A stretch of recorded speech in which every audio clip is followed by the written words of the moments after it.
ताज्या बातम्यांसाठी ABP माझाला subscribe करा आणि बेल आयकॉन प्रेस करा।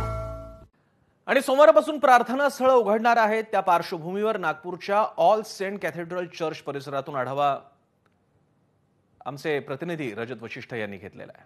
पाहूयात। सध्या राज्यभरात आता धार्मिक स्थळ खुली होणार आहे, त्यामुळे प्रत्येक धर्मियांच्या धार्मिक स्थळामध्ये काही एक प्रक्रिया नेमून द्यावी लागणार आहे। भाविक भक्त येणार आहेत, त्यांच्यासाठीच्या काही सोयी कराव्या लागणार आहेत, त्याचीच तयारी सुरू आहे सगळीकडे। आपण पाहूयात। पाडव्याच्या दिवसापासून राज्यातील धार्मिक स्थळे खुली करण्याचा निर्णय सरकारने घेतलेला आहे आणि त्यामुळे भाविकांमध्ये आनंदाचा वातावरण आहे। खरं पाहिलं तर गेले अनेक महिने राज्यातील धार्मिक स्थळे बंद होती, त्यामुळे प्रार्थनेसाठी लोकांना धार्मिक स्थळांच्या बाहेरूनच प्रार्थना करावी लागत होती।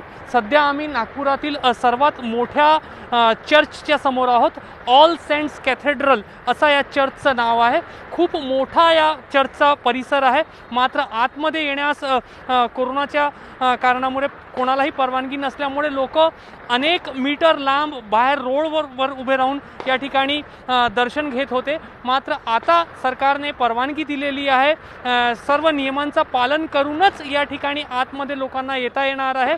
मात्र तरीही आता चर्चमध्ये थेट लोकांना प्रवेश मिळणार आहे, त्यामुळे गेले अनेक महिन्यांची जी एक लोक ज्याची वाट पाहत होते तो वेळ जो आहे तो संपलेला आहे आणि आता लोकांना या ठिकाणी येऊन प्रार्थना करता येणार आहे। त्यामुळे धार्मिक स्थळे खुली करण्याचा निर्णय झालेला आहे। त्याच्यानंतर सर्व धर्मीय धार्मिक स्थळांमध्ये आता कुठेतरी तयारीलाही सुरुवात झालेली आहे। आता फक्त सरकारचा आदेश आल्यानंतर काय नियम इथे लागू करायचे ते नियम लागू केल्यानंतर पाडव्यापासून या ठिकाणी भाविकांना प्रवेश मिळणार आहे। कॅमेरामॅन वेंकटेश नायडू सह रजत वशिष्ठ, एबीपी माझा, नागपूर।